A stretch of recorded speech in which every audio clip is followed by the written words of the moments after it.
There is a very simple reason that most brands, especially enterprise brands, are failing when it comes to social media. And it's one of those things that if you can get behind it, if you can understand what's going on, it might give you and your company and your team a massive advantage over your competitors. But for whatever reason, I'm not seeing a lot of brands actually do this. Like I'm not seeing them implement this type of strategy, even though it's exactly what we're seeing on the influencer and creator side. Like the people who are actually growing massive audiences, they're using this and they're structuring their content in this way. But for some reason, brands aren't. So the big thing that is holding brands back on social media, it's not that people just don't like brands. Like that's not it, right? There is, of course, like people prefer other people to connect with, but your brand is just a group of people working together. That's what your company is. So if you have a face on your social media, the problem isn't that they just don't like brands. Not to mention, we see brands crushing it on social media all the time, like all the time. It's something that can happen. The thing that you are doing wrong based on everything I have seen, as far as all the brands I've analyzed, you are misunderstanding the role that content plays and the specific types of content that you have in your toolbox. Now, here's what I mean. Fundamentally, there are three types of content or three roles that content can play in your overall strategy. You have content whose purpose is to drive discovery, so meaning people who don't already know your brand, don't already know your content, they learn about you through this first sort of layer. Then you have content whose job is to drive engagement and community building. And this is for the person who already knows about you but wants to go a little bit deeper. And then lastly, you have content whose purpose is to drive conversion. So this is your standard sales-driven, conversion-driven, ROI-driven video that you might make. And the thing that I'm noticing with brands, especially at the enterprise, the Fortune 500 level, is that they are confusing each of those, but expecting the results of another to come from their content. So let me break that down because that was honestly kind of a confusing way to say it. Let's say you are a brand marketer or head of marketing at an enterprise team. So you've got your social media, let's say it's Instagram. You build out a strategy. What I'm noticing is that a lot of people within that strategy are creating content that is designed for engagement and community, but they're measuring its success based on content designed for conversion or content designed for views and discovery. That's the fundamental disconnect that I'm noticing when it comes to brand content. And realistically, this is a really simple thing to solve. Like when we drill into it from a strategy perspective, it's actually really straightforward. You know, this isn't rocket science here. What you need to do, simply put, is align the content you produce with the goal of that particular type of content and make sure those two are serving the same purpose. Make sure that you are categorizing them correctly, meaning you produce discovery-driven content and you measure it by the metrics that align with discovery. So views, followers, shares, right? Those types of things, those drive discovery. If you are producing something that is engagement-driven, community-driven, you're not measuring that by views. Like you're not looking at that and saying, well, it didn't get 1 million views. Of course it didn't. It's not a video for views. If you are measuring that by engagement, I bet it probably has a higher overall engagement rate than the videos that you publish that go viral. That's the distinction. So when we are building our content strategy, whether it's for yourself or as a team, the first job is to break things down into these three categories: content for discovery, content for engagement or community, and content for conversion. From there, then you need to assign goals to each of those types of content. And finally, you need to actually decide what your content mix is going to be. And we'll get into content mix here in a moment. But let's dive into first how we distinguish between content that is for discovery and content that is for engagement or content that is for conversion. So simply put, content whose purpose is to drive discovery, typically when we publish it, we're going to see that it has higher view counts than our average. We're going to see that it's maybe not getting the highest engagement, meaning people aren't necessarily like in the comments, but they are seeing the video, they are liking it, and you're probably getting a decent amount of followers from it as well. Now, the things you can do in the production process to make that type of video purposely is to focus on formats and topics that have nothing to do with the brand. For example, if the piece of content, if the video you are making relies on some pre-existing knowledge of the brand, some pre-existing knowledge of the person in the video, some pre-existing, quite frankly, level of care for the maker of this video, then that is an engagement video. That is not a discovery video. A discovery video's first and only job is to answer the question, why should I care? Like, why does this matter to me? And newsflash, it's not going to be fun for most people to hear, but your brand is not a reason to care. Like, until you have hooked a person, until you have caught them and gotten them into your world and showed them that your brand is worthwhile caring about, it doesn't matter. They don't care. Talking about your features or highlighting features, they're not going to care. This is a sneaky thing I notice a lot of brands doing is they'll try to make content around specific sort of pillars that align with their product features. I think that's a huge mistake. Like, I think that is potentially good engagement content, but for the most part, that's actually conversion content. And again, we'll get into conversion content here in a moment, but content that is aligned to you or your product or your brand in any way is not going to drive discovery, because ultimately the number one job for that content that drives discovery is to answer the question, why do I care? That's its job. Now, the way you answer that question is through the hook, it's through the topic, it's through the overall idea, and it's through the presentation of the video. If you run XYZ brand and I'm a new viewer who just happens to scroll or just happens to see it in my YouTube feed, I need to be sold on that video before I'm sold on your brand. And the reason I'm going to be sold on that video starts with the topic, the thing that you are actually covering. Now, we're not going to get into formats and all of that. That'll be a whole different video, whole different podcast episode. But first, you need to deal with the idea, the topic that you are covering. Make that something that is unrelated to your brand, unrelated to your product, unrelated to you as a whole, and that inherently has interest regardless of if the person knows who you are.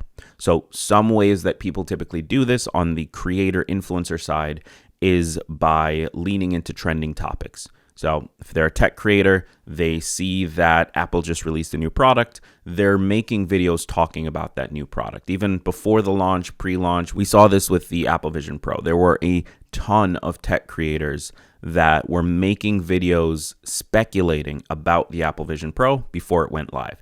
The reason they do this is, of course, because the topic itself is something inherently interesting, regardless of if you know who this person is. So when it comes across your feed, if you want to know about the Apple Vision Pro, there's a chance you're going to click or watch that video, regardless of who it is. Now, through their presentation, through their style, through the things that make them unique, that's when you start to care about the person.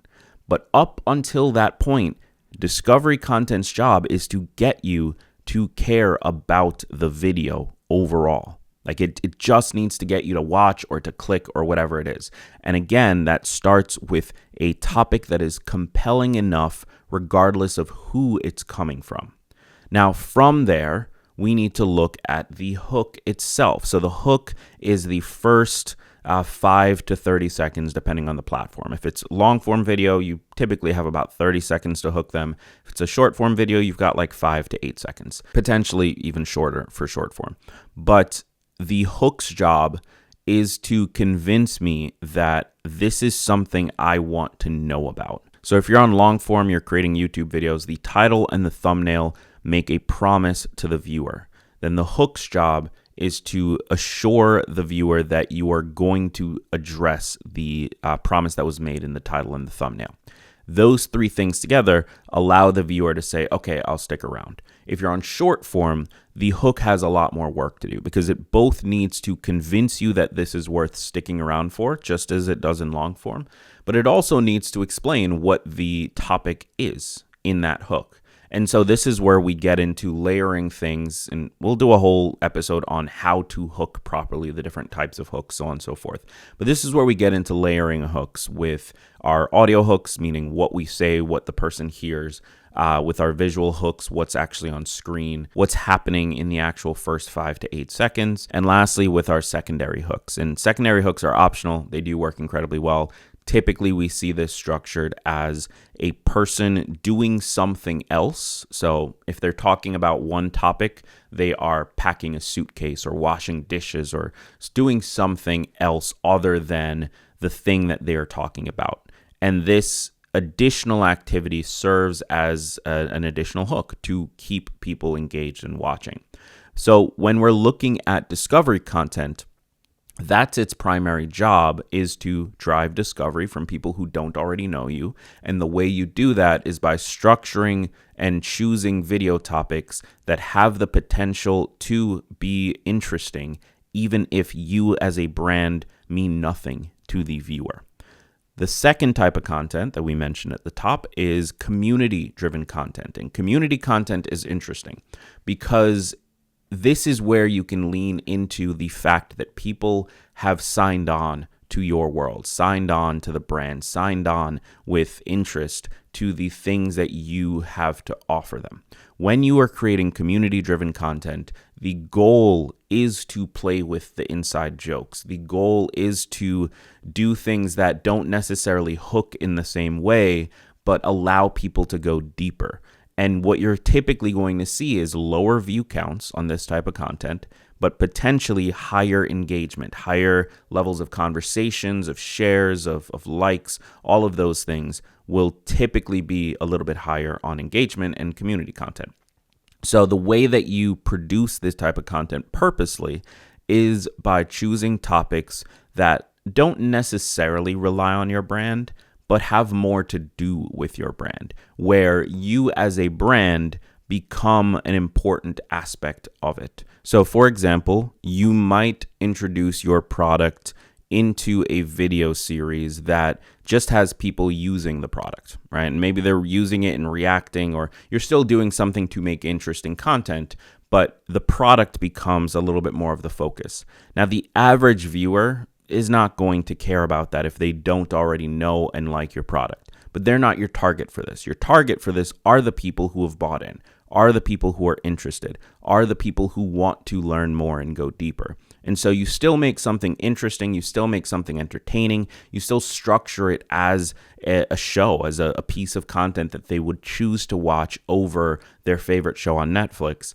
But you are now allowed to let them go deeper in and explore the world that you've created for them. That's the purpose of community and engagement content. And what it does for you, if discovery content drives new discovery, new followers, it grows your account size. Community and engagement content allows those people to become super fans, allows those people to become loyal audience members. Like, they're no longer just followers, they're actually on your team. And if you can apply this effectively on branded content, you actually end up with people who are primed to purchase. And that's a really powerful place to be. Now, the last piece of content, or the last type of content, is conversion content. Now, this, as the name implies, are videos designed to drive an actual sale or some other off-platform activity. So this might be signing up for an email list, this might be joining a giveaway, or of course, purchasing a product. Now, these videos, in my opinion, should be the smallest part of your content mix. Their job is to turn the community people, so the people that you've engaged through that second type of content, its job is to push them over the edge. Its job is to get them to a place where they are ready to purchase and about to click the button. As a result, you're going to see lower views, unless you put paid behind it. You're going to see lower organic views, and you're probably going to see lower engagement. However, the key metrics for this are, of course, sales or whatever the off-platform action was. And so this type of content, in my opinion, should not exist directly on your feed because, quite frankly, there's no point. The feed's job is to drive organic discovery, and this is not going to get any organic discovery. So this type of video should exist exclusively, again, my opinion, as a dark ad or a paid media ad. So it's something you're creating exclusively for the paid side of the platform that you are then running dollars and you're putting it against the people who engage with or follow your page. So you are choosing to target the people that you've already sort of turned into superfans who are aware of your brand, and you're putting this conversion-driven video in front of them during the point where they are potentially most interested in actually purchasing, but you're not putting it in your actual feed because, again, what is the point? You're not going to get any organic views.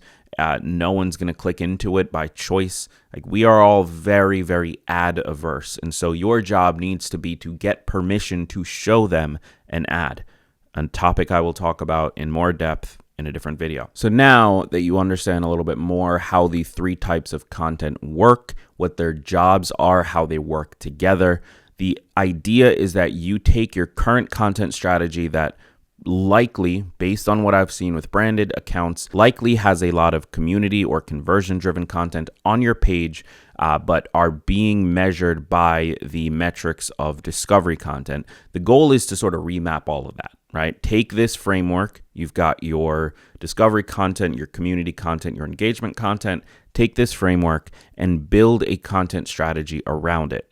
And the way you do that is what I call the content mix. Now, content mix is the breakdown, the percentage breakdown of how much each type of content is represented in your overall portfolio. So if your goal, this is very goal driven, if your goal is growth or new followers or any kind of, quite honestly, vanity number, then discovery content is the thing you need to focus on. If your goal is to convert people into engaged audience members and to potentially do things like focus groups or just sort of have this group of people you can turn to for feedback, then you should be focused on community and engagement content. And of course, if the goal right now is to sell product, then you should be focused on conversion content. Now, at enterprise brands specifically, this is going to be an interesting balance to find because what you have are separate teams in charge of essentially those three buckets. You typically have a growth-focused team, you typically have a community-focused team, and you typically have a conversion or e-commerce or retail-focused team. So this is going to require some cross-collaboration. It's going to require understanding what each team's current goals are, what they are producing, where it's going to live, and how you're going to play off of those things to create a cohesive strategy on the front end for your end consumer. Now, what I like to do when I think about content mix, I typically start when my team is working on a new account, a new brand account. We typically start with a 60, 30, 10 split. So 60% is discovery, 30% is engagement, and 10% is conversion. And this tends to work. If for whatever reason sales are not a priority, then we do a 60-40 split. So again, 60% discovery, 40% engagement. The reason I like this is because continuously getting in front of new people on social media is the best way to drive up views for the engagement and conversion content. And this is, like any marketing or sales funnel, a funnel. It is a process working from top to bottom. So the discovery content, that's your top of funnel activity. Your engagement content, that's your middle of funnel. And your conversion is your bottom of funnel. But what that means is that each section relies on the one above it. If you aren't getting your brand in front of new people consistently, then there's not going to be anyone to turn into community members. And if you don't have those community members, you're not going to have people ready to buy your product for the conversion-driven content. And so all three do need to be represented in some capacity. At Kojo, our philosophy is to lean heavily into discovery when it comes to content for platforms. So if you're publishing to YouTube, Instagram, TikTok, any of these social media platforms, its job is to give you discovery. That is what they are trying to accomplish, and that's what they're best at. For community and engagement, there are other tools. Of course, you can do it on that platform, but you could also take them off platform to a Discord. You could take them to a newsletter. You could create in-person meetups. Like, there are other ways to build community, and there are, of course, other ways to drive conversion. But discovery, that's often the hardest thing to solve for. And the platforms are perfectly designed to solve for that. So when it comes to platform content, the team at Kojo tends to focus more on the discovery side of things and weigh that the heaviest. And then from there, we'll split up the other two based on goals. With that said, if you and your team choose to do this, you could just make your account entirely community driven. Now, this might make sense for some brands that already have an enormous amount of discovery built in. So if you're Nike and you're watching this, hi, how are you? Would love to work together. But if you are Nike, everyone knows who Nike is. You don't really need to drive new discovery. Your job needs to be deepening loyalty and conversion amongst the audiences that you already have. And so it could be valuable to run almost exclusively community and engagement-based content on your social channels. Because again, you're going to get the followers. People know who you are because of the legacy of Nike, because of the legacy of any of these major brands. People are going to follow you and you're going to have discovery built in. So leaning more into community might be a good move. If you are a smaller company, a startup, if you're really, really needing to drive conversion, then quite honestly, leaning heavily into conversion-driven content and kind of giving up on organic might be a good move. Now, I'm not saying you do that. There's obviously value for the long term in building out an account and building out organic, but creating 1 to 5 killer conversion-driven videos around your product that are still super engaging. Like, think of to use a cliche example, the like original Dollar Shave Club video.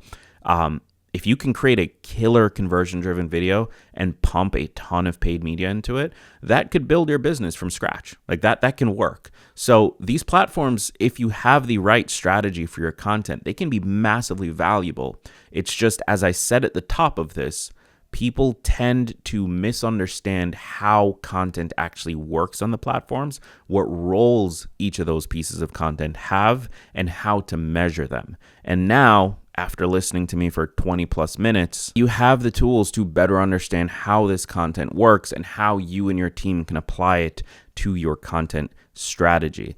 But I do want to know what else you might be stuck on. So leave a comment down below before you go, and I'll talk to you in the next one.